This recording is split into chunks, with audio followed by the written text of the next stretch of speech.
let me reiterate how pleased I am to be with you even this way, and how much I always look forward to being with you. So you may remember, and if you don't, it's okay, but the last time I was with you, I gave kind of a really quick overview of a whole section of the Old Testament about Moses and the Israelites and the wilderness and so forth and so on. So today I want to go back to that story, but from a different perspective. I want to focus in on some of the invisible people in that story. And I particularly want to highlight some aspects of the Exodus story that we can translate into metaphysical teachings, and that whole section is just full of potential teachings for us that I think are quite relevant to our lives right now. So in my usual way, I may be a little non-traditional. A long time ago, in a land far away, the Grand Poobah owned thousands of slaves whom he treated mercilessly. A few years earlier, Mrs. Poobah had adopted an infant without knowing anything about the child's background. His name was Moses, and he became a significant member of the royal household. After Moses grew up, he saw one of his relatives beating a slave mercilessly. Moses had witnessed this kind of things hundreds of times before, but he had never really considered what was going on. And that day was different. Moses felt his heartstrings break when he watched this person being beaten so badly. It was as if someone had cracked the whip. And Moses rushed over to rescue the poor peasant. And some of you know what happened. Moses killed the attacker. "What have I done?" he cried. "I have to run away from here. Papa Poobah will be so angry with me, he'll hang me from the highest pyramid." And Papa Poobah was that kind of guy. So Moses was terrified. He fled the scene of his crime. He wept in fear, not just for himself, but for all the peasants whose sufferings he had never before considered. So Moses knew that people knew who he was, and also he figured that the royalty would be looking for him. So he disguised himself. This isn't in the scriptures, but I'm sure this is what happened. He put on a wig and some special makeup so they wouldn't recognize him. And it worked for a while. He settled into a community of slaves and started working as hard as they did. He was making bricks with straw and mud. He was helping cut down trees. He was building water wells. And the peasants began to respect him. Many of them already knew who he was, despite his clever camouflage. And they knew that he had grown up in royalty and privilege. And they knew that he had the Grand Poobah's ear. And so they were, as you can imagine, quite surprised to see him living and working with them in their meager, oppressed situation. And some of them started to talk to Moses because they were feeling that they could respect him and trust him. And they told Moses about their dreams of escaping this place where wealth and status meant more than people.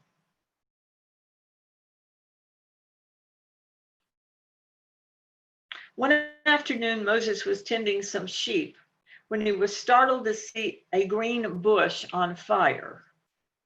What kind of trick is this? He moved in closer and he heard a voice. Moses, remove your sandals. He'd never heard a talking bush before. Have you? You have. Well, Neil, I believe you. You're that kind of guy. So he removed his sandals. Wait, where'd they go? God told him to remove his sandals. And since this was a few years before drones and robots, he didn't know what happened to cause that bush to talk. Who are you? Moses stammered. This is holy ground, Moses. I am who I am. Who I've always been, who I will always be. I am the source of all that is, and I've chosen you to rescue these oppressed people. I don't know about you, but if I got that message, I would start to think that maybe God had the wrong number, that he meant to call somebody else, or pray that God, actually I felt that way many days when I was in the Army. God, surely you didn't mean for me to be here, but I did it, and God meant it. So he gets this message from God that he's supposed to help take these people out of bondage in Egypt. And he didn't know where or when or anything. Moses was shaking so hard from fear that his wig fell off. Who are you? Moses stammered again. I am the one who gives you dreams of a better life, who whispers to you in your sleep about your mama who birthed you and loved you. Remember, Moses never knew who his real mother was, because the Israelites had to try to save their infant baby sons because the royalty was going to kill them. And so that's how Moses ended up living in the palace. But he assumed he was truly the son of the Pharaoh, the grand poobah. So Yahweh continues, I am the one who gives you the yearning to take care of children who are hungry and parents whose hearts are breaking. I see how great you can become if you'll let go of your self-doubts and fears and apathy. That may be a message for all of us from God, who sees us, how great we can be if we can let go of our own self-doubts and fears and apathy. One of my favorite spiritual teachers says, don't play small. I find that message humbling and a little frightening, because I think God expects of each of us and knows that each of us could do more. I know you care about these people, God says to Moses, and I promise I will be with you wherever you go. The land where you grew up is not your home. You, my dear Moses, are going to show these beleaguered folks a place to hope and health and peace. Moses was pretty sure nobody was going to believe this experience. But that voice was pretty convincing. Like all of us who dream of a better life, a better world, Moses struggled for a while and pushed back against his fears and his doubts. And gradually, just as Yahweh promised, I am who I am, kept sneaking into Moses's thoughts, helping him figure out ways to help these people that were so oppressed, and how to help these people transform their dream into a way out of slavery. Finally, the day came when the oppressed workers were ready to leave the only home they had ever known. Remember, it was a horrible place, and they were miserable, but it's all they'd ever known. And as we know, frequently, no matter how hard life gets, if it's all that we've ever known, we're a little nervous about going into something new, something strange, something foreign. And that's what perhaps was going on with these folks. The men loaded their meager belongings on their backs and on some wobbly ox carts. The women tied their babies to their backs. And the older children gathered up the toddlers in their arms or walked along with them, holding their hands. The entire group rushed away from the monuments and the pyramids and the shops, because the Grand Poobah was fuming at their insolence that they didn't want to work for him anymore. He owned them anyway. At least that's what he thought. And they were trying to leave. So he ordered his soldiers to chase after the peasants and either kill them or drag them back. You're hearing some echoes of our contemporary world. People desperately trying to escape horror and oppression. And they have so many struggles and so many enemies trying to hurt them, recapture them.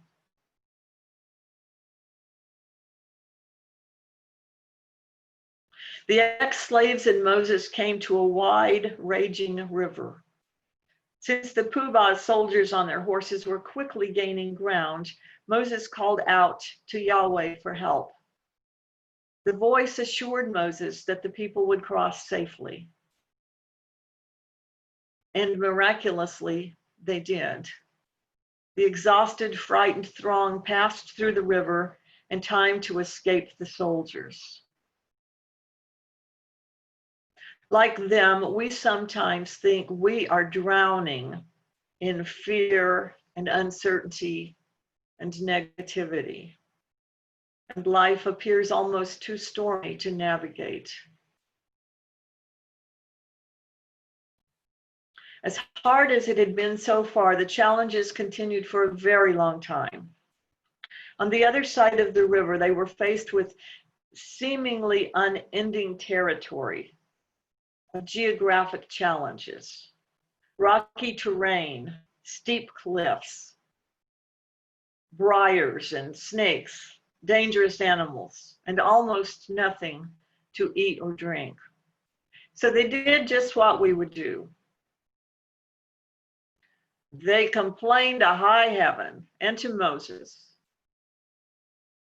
who was supposed to be their savior.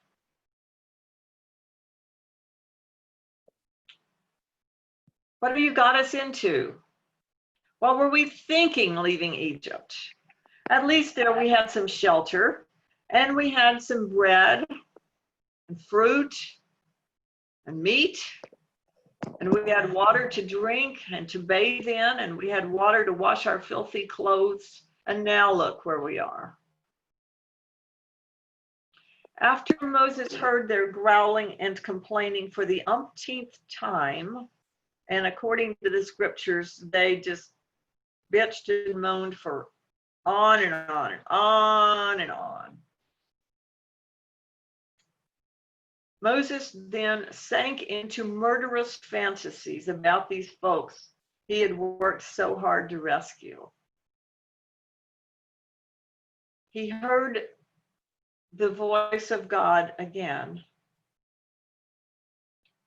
And then he began again pleading to Yahweh to help him feed the crowd. And Yahweh promised help. You may remember this part of the story. Every evening, hundreds of birds would land in the area where the slaves were gathered. And however it was that they could do it, they managed to catch enough birds to roast them for their evening meal. I can almost see it. That everybody that wasn't busy nursing a baby or trying to find firewood was out trying to catch birds. They were probably little quail. And so I suspect they took whatever pieces of cloth they weren't wearing and tried to like make a net and lay the cloth on the ground and pull it up when it got birds in it. Or maybe they even just caught them with their hands. I saw that happen when I was in Egypt. A man caught a not an owl.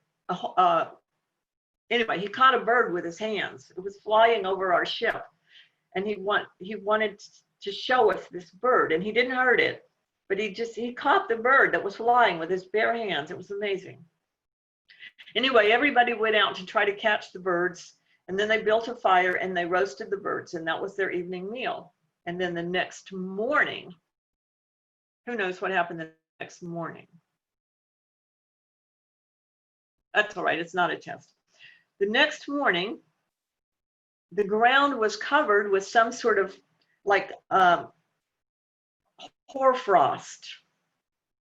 And I guess they thought it tasted pretty good. I guess if you're that hungry, you would eat most anything. But let me tell you what the archaeologists think it really was. It was a resinous substance exuded from insects after they had fed on the fruit of the tamarisk tree. It was insect droppings. Are you all as grossed out as I am?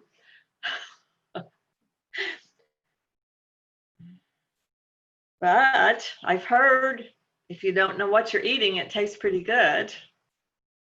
Maybe it tastes like chicken. But anyway, it gave them substance. Oh, thank you, Neil. I see it. So once again, they started to question themselves and Moses and God. Where were they going? When were they going to get there? What will their lives be like wherever it is that they're going to end up? How will we be changed? And to me, that just sums up very nicely what I think we're all going through right now, all over the world. So I'm going to call it the pandemic wilderness, the wilderness of COVID-19. Like Moses and the ex-slaves were kind of wandering around, maybe not literally, but emotionally and mentally, we're kind of wandering around, wondering, where is this going to take us? When is it going to be over? Where are we going to end up? What is it going to be like? How long is it going to take? How will we be changed?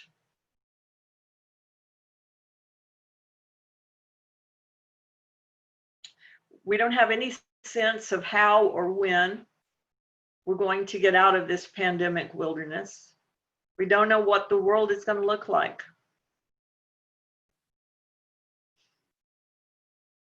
We don't have a clear direction or timing, and the destination is a complete mystery. Perhaps like Moses and his band of followers, we yearn to return to Egypt, or at least to last year. Things were far from perfect, but we mostly knew what to expect. On second thought, I don't want to return to that. Because while we're in this wilderness, we're learning more and more about each other. As Moses learned about the slaves with whom he had never had any interaction prior. He'd never talked to them. He'd never understood the challenges of their lives. He'd never wondered how they managed under so much oppression and poverty. It never occurred to him to ask those questions. And I think we're in a similar state right now. That's a good thing. We're hearing from people we haven't heard from before. We're listening to each other about racial oppression, about all kinds of folks that are not being treated as God's children. And we're hearing more and more about prejudices against people whose faith backgrounds may be different from somebody else's. Oppression against persons with who are being punished because of the people they love.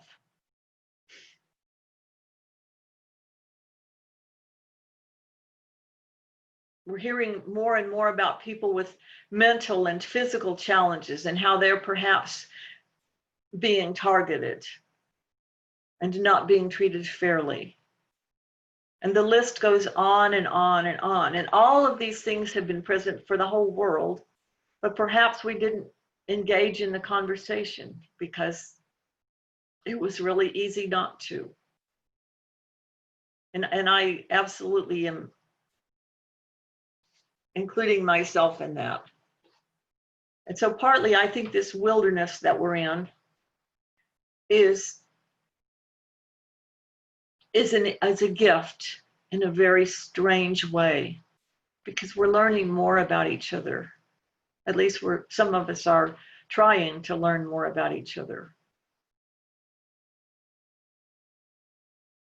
And that's how we're supposed to be. Anyway, back to Moses's time. So Moses instructed the people to build a large container with horizontal poles on the sides so that the men could carry the container between them. What are those fancy seats that some people sit on in some parts of the world? The royalty sit on these big thrones in their big seats, and then you've seen the pictures of the men carrying with the poles like this. That was how they carried the ark. It was apparently quite a large container and heavy. Inside the container, Moses placed sacred items that they had got along their trip. And you know, the legend is that the tablets that had the 10 Commandments on it went in that container.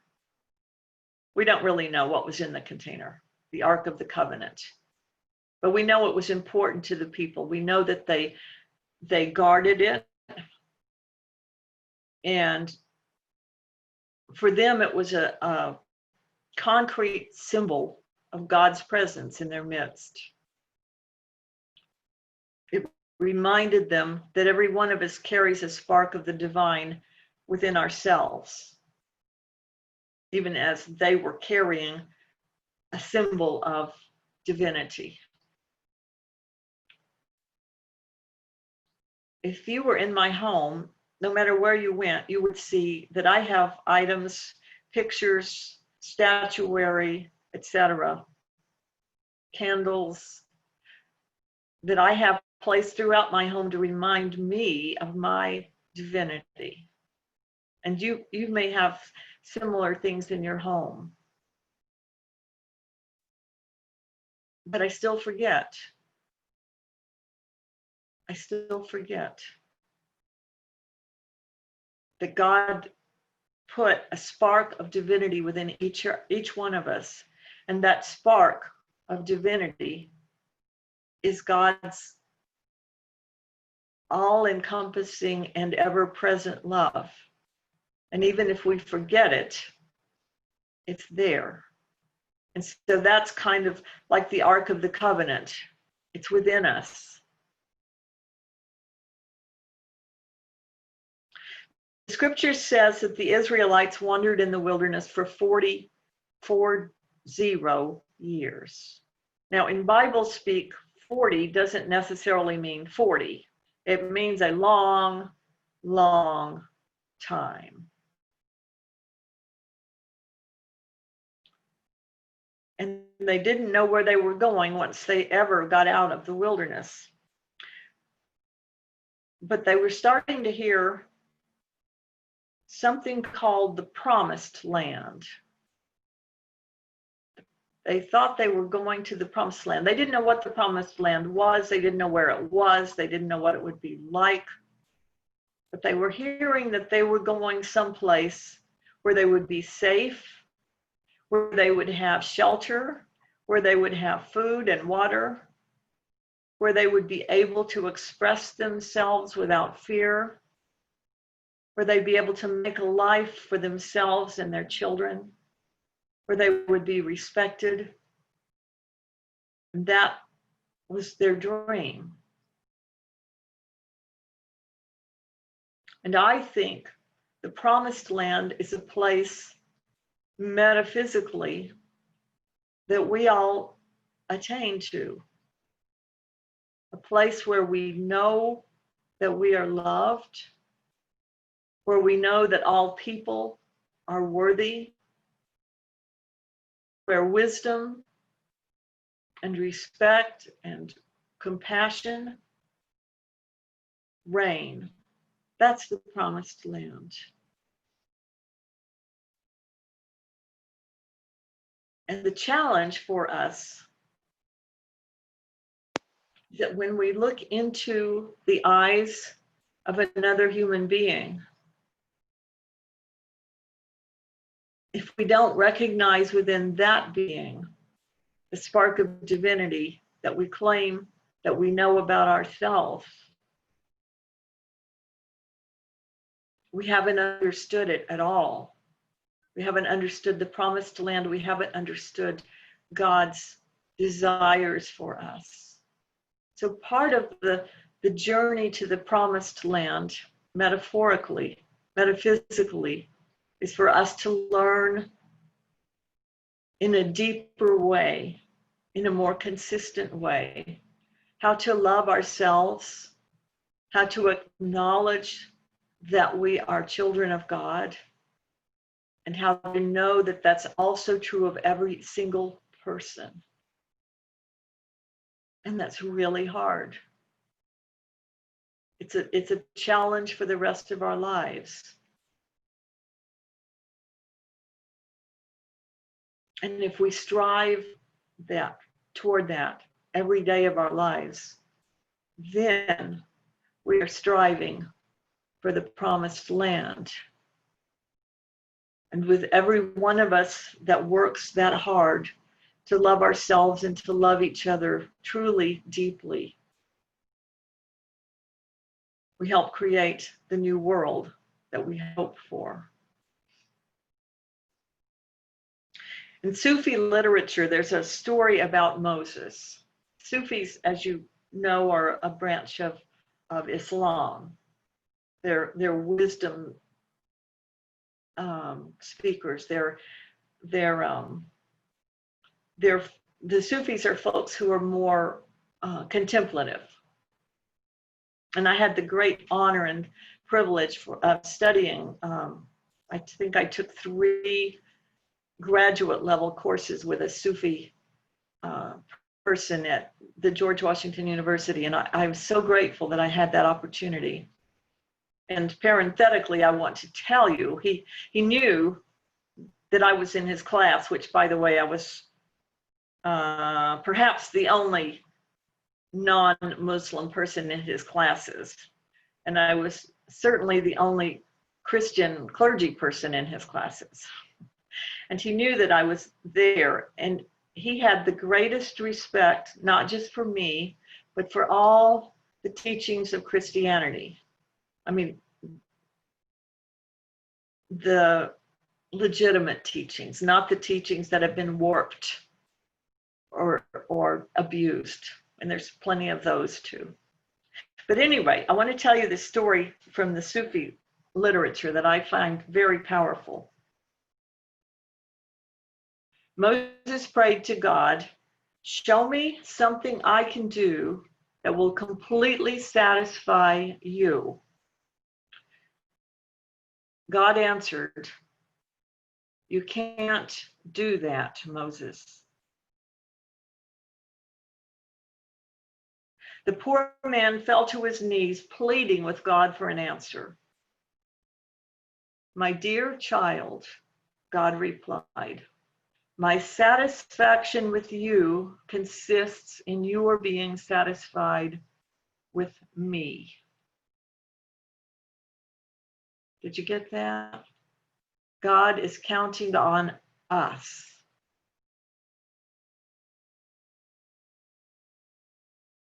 We are the saviors God is counting on.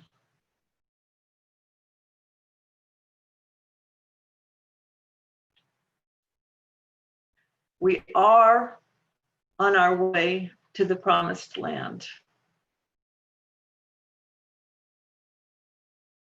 We don't know when, we don't know how, we don't know what it will be like.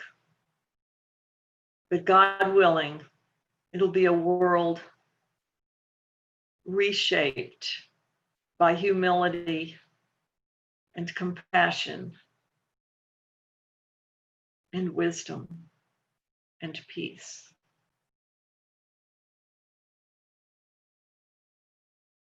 So perhaps thousands of years ago, there was someone like Moses who led a band of refugees away from a tyrannous government,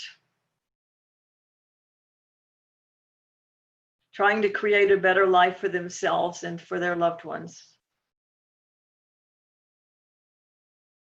But whether or not it happened the way the scriptures say, that is a true event that is happening every single day. People who are suffering under persecution and oppression and poverty and ignorance are trying to find a way out. The same excruciating journey for health and strength and respect and the pursuit of happiness is repeated every day all over our world. Now, we may not be clear as individuals what is ours to do to help create the promised land, but I am certain that every one of us seeks for that wisdom, that direction of how to help this world. And what I am positive of is that every action of kindness and generosity matters, and every prayer matters. And every time we remember our own divinity, that helps us to remember the divinity of other people. And all of those actions and all of those thoughts and all of those prayers help us create the promised land. God is counting on us. Amen.